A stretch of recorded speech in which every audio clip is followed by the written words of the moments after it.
अरे कहाँ बाड़ू हो? अरे कुछ खाए के मिली? हाँ आओ तनी। अरे तनी एगो रील बनाओ तनी। अरे तोरे रीली के जोक है का रे? तो गिरलिया खाए के दिला का रे?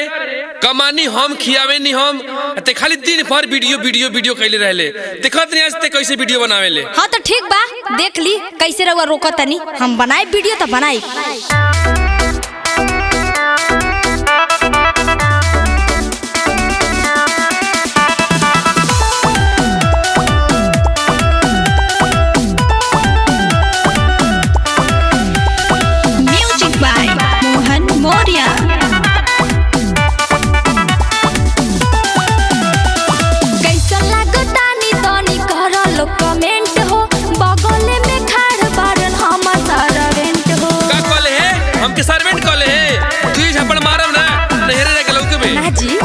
सर्वेंट मालिक को कहते हैं ना। कैसा लागता नी तनी करो लो कमेंट हो, बगल में खड़ा बारन हमर सर्वेंट हो। अरे राजा जी के हमारा बेकार चलबा, हमर देवर पहुना लो बोल का हालबा, हमर देवर पहुना लो बोल का हालबा।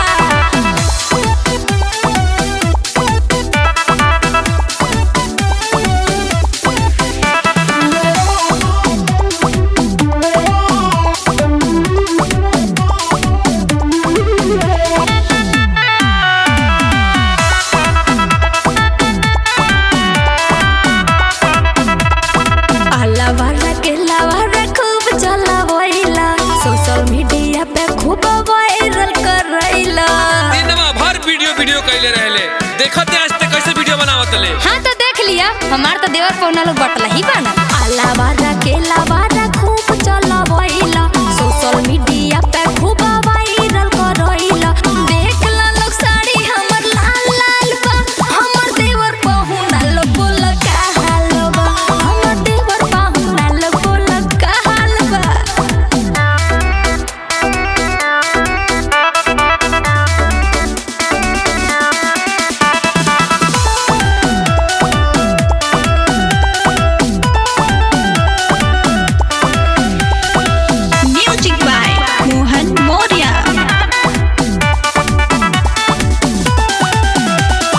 बचपन के प्यार के भूल हो तू गइला, इंस्टा हो रील पर ट्रेंडिंग में लइला। ए बाप के तो नौका बीमारी पकड़ लेले बा, हमर घर बर्बाद होई तो होई। अरे का जी यही से हमर मन बहलेला न। आई देखी ना कितना लाइक कमेंट मिलल बा। बचपन के प्यार के भूल तू हो गइला, इंस्टा रील पर ट्रेंडिंग में लइला। इहो ना करी तो हम से बार बार बा, हमर देवर पहुना ल बोल का हालबा, हमर देवर पहुना ल बोल का हालबा।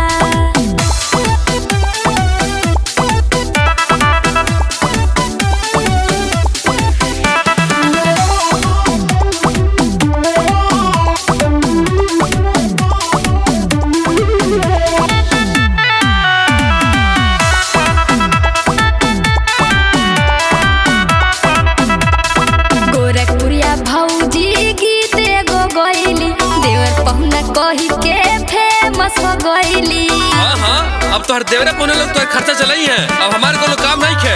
अरे ना जी ऐसन बात नहीं खे, उ तो हमार सोना मोना धनिया पुदीना हम लोग ना हो। गोरखपुरिया भौजी गीत एगो गइली, देवर पहुना कही